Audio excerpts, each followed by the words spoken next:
Aqui é Emerson Salles, do site Abrantes News. Hoje com o historiador José Fernando, está aqui conosco, nos dando esse prazer. E José Fernando, eu gostaria de saber, você com certeza a pessoa mais requisitada aqui em Abrantes, para falar sobre a história, né, do nosso distrito, de Abrantes como município, ou seja, dessa história rica e muito bonita que é a história de Abrantes. Então gostaria que em 10 minutos, 15 minutos você pudesse aí falar sobre a história de Abrantes para o nosso site Abrantes News. Olha, tudo começou, de fato, é uma das mais bonitas páginas da história do Brasil. Abrantes começou em Catu de Abrantes em 1558, com duas personalidades. Um era um ex-soldado chamado Antônio Rodrigues, que chegou no Brasil em 1523, na região de São Vicente. E o nosso irmão, padre jesuíta João Gonçalves, grande padre dedicado à defesa dos nossos índios, e foi uma pessoa, praticamente um santo dentro deste país. E em São Vicente, ele chegou, o padre João Gonçalves, juntamente com José de Anchieta, na esquadra de Duarte da Costa, segundo governador geral do Brasil.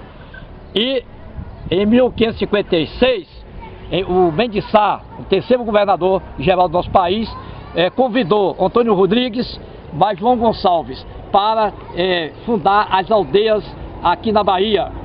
E após 2 anos, em 1558, nas margens do Rio Joanes, foi fundado a aldeia do Divino Espírito Santo, com os índios tupinambás, onde vivia os índios tupinambás.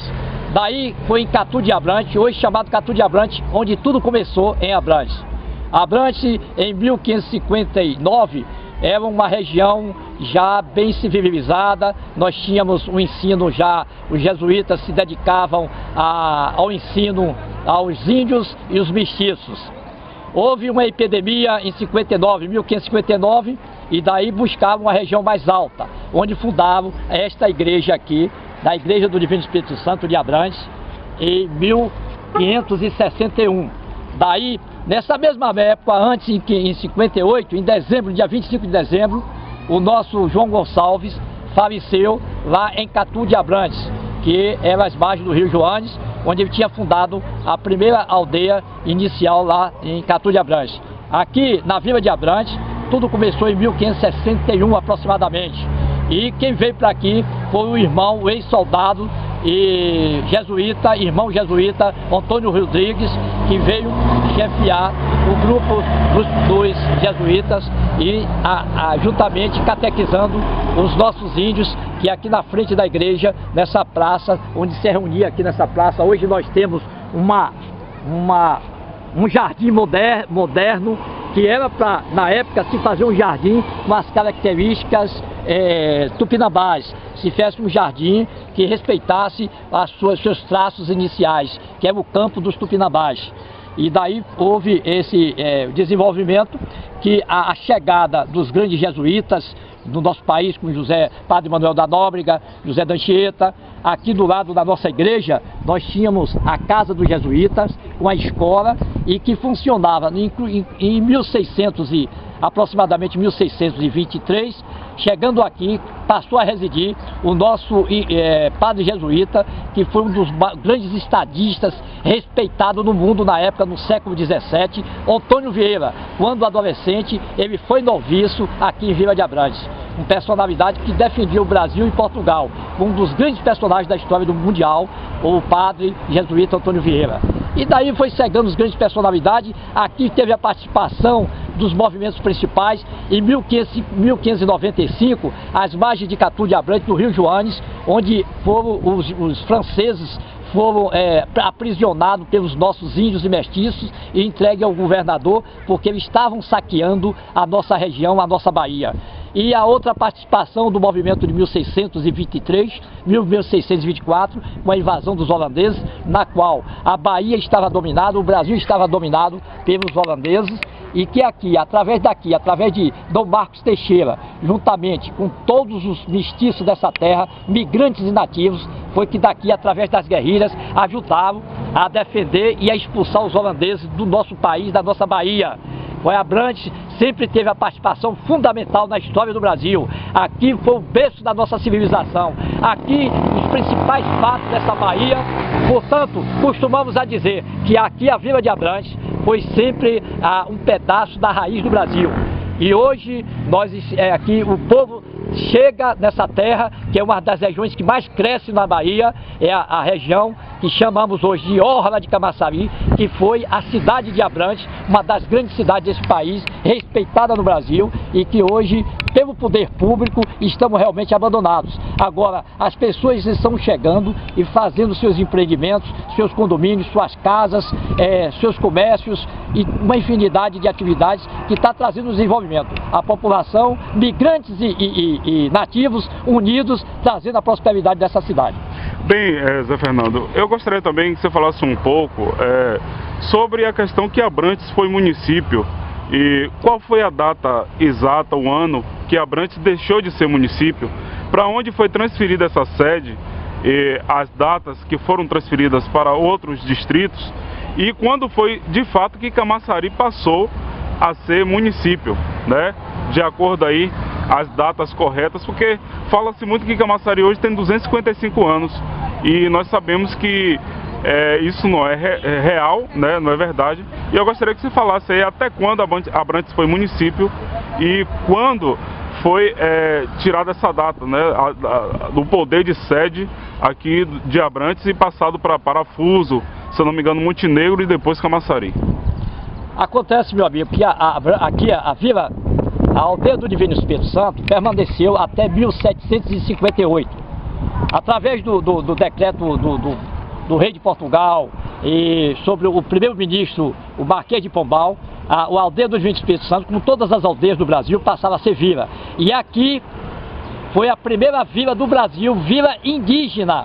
Aqui a vila de Nova do Divino Espírito Santo passou a ser a primeira vila do Brasil, vila, porque nós sabemos que quando se trata de vila, é a Vila São Vicente que foi criada, a primeira vila do Brasil foi São Vicente. Mas aqui, a aldeia do Divino Espírito Santo de Abrantes foi a primeira vila indígena a ser criada na Bahia, foi a Vila de Abrantes. Então, a partir de 1758, até os dias atuais, são 255 anos. Se a Vila de Abrantes permanecesse como vila, não tivesse rebaixava a vila como distrito, ela permanecia hoje, estava hoje tendo 255 anos. Ele transferiu essa data para Camaçari, que é uma data falsa em Camaçari, porque na realidade a nossa Camaçari hoje é a maior indústria do hemisfério sul, é a principal, é a capital industrial do Nordeste brasileiro, mas ela não tem história. A história dela foi ter a partir da década de 70, como começou a surgir as indústrias na nossa cidade de Camaçari. Ela é uma região de veranista, tinha as suas chácaras, suas fazendoras, que toda a população da Bahia faziam questão de vir para aqui, para a Orla, para a região de Camaçari e de Dias d'Ávila a descansar. Vinham para descansar e passar os dias de veraneio. Mas os fatos históricos que tinha em Camaçari eram fatos religiosos, como os festejos de Santo Antônio, festejo de São Tomás, do São João, as festas religiosas, mas datas cívicas ela não tem. Então, a nossa preocupação, que a nossa grandiosa Camaçari, a cidade povo industrial, a grandiosa Camaçari tem que ter, reorganizar a sua vida histórica, porque quando Abrantes voltava a ser cidade, porque foi uma injustiça muito grande com Abrantes e com o povo de Abrantes. E quando ocorreu essa data? Esse rebaixamento foi a partir de 1925. Possivelmente, que eu estou buscando pesquisar, que foi um tal de um deputado Oscar, um advogado, que era um deputado na época, em 1905, possivelmente ele criou um projeto que de fato, esse projeto foi aprovado, sancionado pelo, na época, o governador Góes Comon, e que transferindo a sede de Vila de Abrantes para Camaçari com o nome de Montenegro, para homenagear essa grande personalidade, esse grande desembargador que foi o Tomás Montenegro, um homem que foi deputado, foi político, e que ele residia em Salvador, ele residia na rua Carlos Gomes e trabalhava na Conselheiro Dantas, o nosso desembargador Tomás Montenegro, e tinha sua fazenda chamada Camaçari. E ele, como homenagem ao nosso desembargador, que foi uma grande personalidade, inegavelmente, um homem bom, um cidadão bondoso, e que ele homenageava com a sede com o nome de Montenegro. Então Abrantes aqui foi rebaixada, mas antes ela foi para Mata de São João em 1866 aproximadamente. Após 2 anos ela retornou à sede para a Vila de Abrantes. Depois, em 1902, foi para a região de Parafuso por causa do desenvolvimento onde se passava a linha de ferro. E onde achavam que tinha a prosperidade vinha através da 1902 ou 1925? Em 1912, em 1902. A sede foi lá, mas ficou aproximadamente 2 a 3 meses. Entendi. E retornou para a Vila de Abrantes. Quando foi em 1925, retornou para a vila, foi com o nome de Montenegro, para a Fazenda Camaçari com o nome de Montenegro, em homenagem a esse grande personagem chamado Tomás Montenegro, que é um desembargador, inclusive uma grande personalidade, que ele foi um dos que fundou o Instituto Histórico e Geográfico da Bahia, um homem intelectual, um homem que tinha um mecenas. E daí, com essa homenagem, nós ficamos, quando chegou em 1938, teve um decreto nacional do presidente da República, Getúlio Vargas, e que todos os governantes estaduais criavam um projeto baseado nacional, e foi criado o decreto 10.724 de 1938, dizendo que todas as cidades baianas tinham que apresentar sua extensão territorial. Esse seria um motivo para rebaixar as cidades. Aquela que não apresentasse a sua extensão territorial e outras modalidades que tem nos artigos, que agora não me lembro, ela pediu o poder de cidade e voltava para suas raízes. Então, naquela época, Abrantes não tinha representantes, aqui era uma região agrícola, porque aqui nós tínhamos as usinas que fabricavam usinas de açúcar, tínhamos os engenhos, o gado e o cultivo do algodão, e que agora no começo do século XX, na segunda fase do século XX, nós chegamos a ser o maior exportador de quiabo da Bahia. Aqui a Vila de Abrantes teve uma grande participação na vida agrícola, e que nós temos ainda grandes regiões agrícolas como Cajazeira, Monte Gordo, nós temos Coqueiros de Arembepe, nós tínhamos Boa União, e tudo está se transformando e criando, e a região agrícola se transformando em condomínios e outras, e comércio e tudo. Então, para resumir, que nosso tempo está acabando, para resumir, pelo que eu entendi aí, Camaçari nasceu em 1938. Em 1938. Então, se for para uma data fixa do nascimento de Camaçari, nós temos que dizer que Camaçari de 38, ela tem quanto? Tem 75 anos. 75 anos. 75 anos que ela tem que dizer, porque você, olha, eu vou te dar um exemplo. Comprovadamente não existe documentos que de 38 para trás comprove que Camaçari existia no município de Camaçari. Camaçari de 38 para trás é um distrito de Montenegro. Isso. Que de fato Montenegro passou 13 anos como cidade, de uma forma nepotista. Foi um projeto feito pelo deputado, uma forma nepotista, que o governador assinou, tudo apadrinhado. Tirou a nossa sede e colocou com o nome de Montenegro na Fazenda Montenegro, do nosso grande personagem, o nosso Tomás Montenegro. Para homenagear ele, que ele já tinha morrido, já tinha falecido. Em 1914 ele faleceu. Você também tem a data assim, a data que foi derrubada a Casa da Câmara aqui em Abrantes, que ficava anexa à Igreja Matriz? Olha, eu cheguei aqui em Abrantes. O primeiro dia que eu cheguei, em maio de 1987, eu me apaixonei logo pela história daqui de Abrantes. Eu já estava sabendo alguma coisa, eu digo, vou me dedicar. E daí eu encontrei o grande historiador que viveu aqui, um homem que foi a vida toda injustiçada. Injustiçada, chamado Felipe Scarlata. Foi o criador da bandeira, que está aí a bandeira na nossa igreja católica. Foi um dos que ajudou a criar a bandeira. Foi o homem que descobriu aonde estavam os restos mortais do grande o soldado de Deus chamado Dom Marcos Teixeira, que através das guerrilhas expulsou os holandeses da Bahia. Ele também foi o homem que descobriu que Tiradentes tinha um filho. Ele tem um livro publicado que está no Arquivo Municipal de Salvador. E também muitas obras de sinos, ganhou uma infinidade ganhou um concurso nacional como o melhor historiador. E veio viver aqui, apaixonado por Abrantes, e eu tinha a convicção que quem gosta da espiritualidade, quem é espírita, vai entender o que eu vou dizer. Esse homem, ele encarnava José de Anchieta. Eu tive a convivência com esse cidadão aqui, na qual ele sempre dizia que os jesuítas, o Banco do Povo eram os jesuítas. Todos os pertences do Brasil, todas as coisas valiosas, importantes, a população guardava em mãos do jesuíta, que chamava-se o Banco do Povo.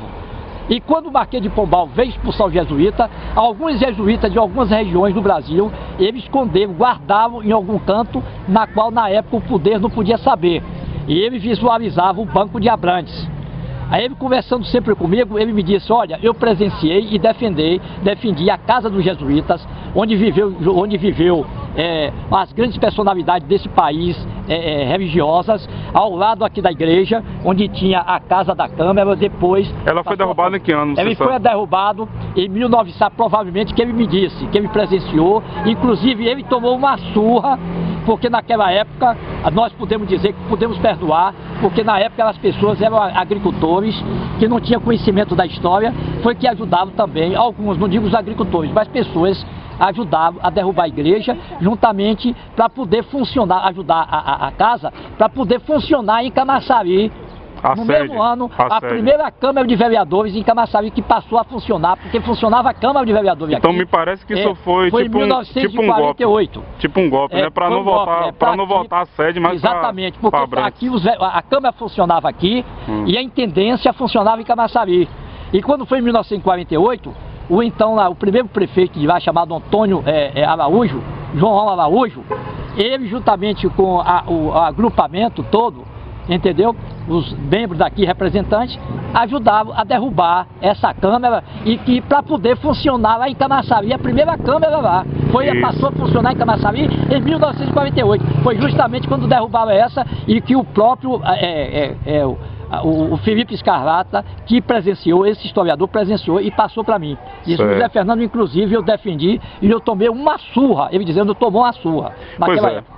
Então, José Fernando, a gente agradece, nós do site abrantesnews.com, agradece aí essa grande contribuição sua, né, falando da história de Abrantes, e com certeza vamos separar outro dia aí, outro momento, né, pra gente falar mais sobre a história de Abrantes, uma história rica, uma história grandiosa e que com certeza todos precisam saber, inclusive os jovens, né?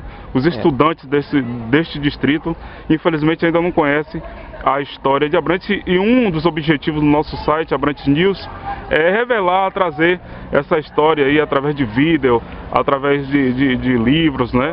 De palestras em escolas, e com certeza você trouxe aí uma grande colaboração, nos dando aí essa entrevista. E eu aconselho a todos, inclusive o próprio estudante, que busque nos arquivos informações, porque é uma infinidade de fatos que essa cidade tem, que a população e o Brasil precisa saber, porque na realidade aqui é uma cidade que foi injustiçada pelo poder estadual e federal. Abrantes tem uma participação em defesa do Brasil muito grande, mas foi injustiçada.